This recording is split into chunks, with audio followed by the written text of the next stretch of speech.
Masih muda kok bisa kena batu ginjal dan ISK? Ini salah satu cerita teman saya yang kebetulan kemarin saya ngobrol langsung. Kebetulan beliau masih kuliah di salah satu kampus di daerah Jogja. Nah, dia ini kena ISK gara-gara mirip kayak saya dulu, teman-teman. Jadi saya ngobrol, kebiasaan itu persis kayak saya.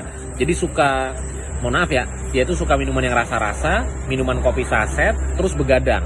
Nah, sama ternyata beliau ini suka nahan buang air kecil. Nah, pas kemarin ngobrol sama saya, awalnya itu dia nggak nyangka kalau itu kena ISK sama batu ginjal. Karena diawali cuma demam biasa. Nah, demam biasa kan dipikir dikasih paracetamol gitu kan turun. Ternyata 3 hari lebih itu nggak turun, teman-teman semuanya. Habis itu periksalah ke sebuah rumah sakit. Nah, dari situ dia dikasih obat untuk penurun panas juga, tapi yang versi yang lain. Diminum seminggu itu nggak turun juga panasnya. Ditambah dia ngerasa gejala-gejala yang lain, kayak misalnya air seninya itu kayak keruh, terus dia itu nyeri, teman-teman semuanya pas buang air kecil itu sakit. Akhirnya memutuskan untuk cek urin. Nah, pas cek urin itu teman-teman semuanya ada hasil labnya. Saya kemarin dikasih lihat, ternyata memang di situ ada jamur, ada bakteri, sama leukositnya itu ada.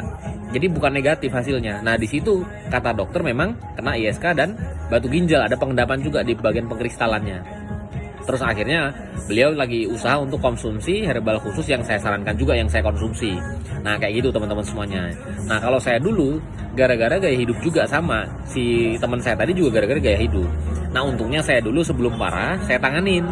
Ya, untung saya nggak nahan buang air kecil sama sekali, untungnya saya dulu. Jadi saya tangani pakai herbal khusus untuk ginjal, saya konsumsi, teman-teman semuanya. Alhamdulillah kalau sampai detik ini saya udah nggak ada keluar lagi. Nah, gitu ya teman-teman, jaga kesehatan, terus jaga kebiasaan, karena dari kebiasaan yang kita lakukan itu bisa berdampak untuk kondisi tubuh kita, khususnya di organ ginjal kita. Sehat-sehat buat teman-teman semuanya, dan saya disclaimer, saya bukan dokter, saya hanya sharing berdasarkan pengalaman saya pribadi. Sehat-sehat buat semuanya.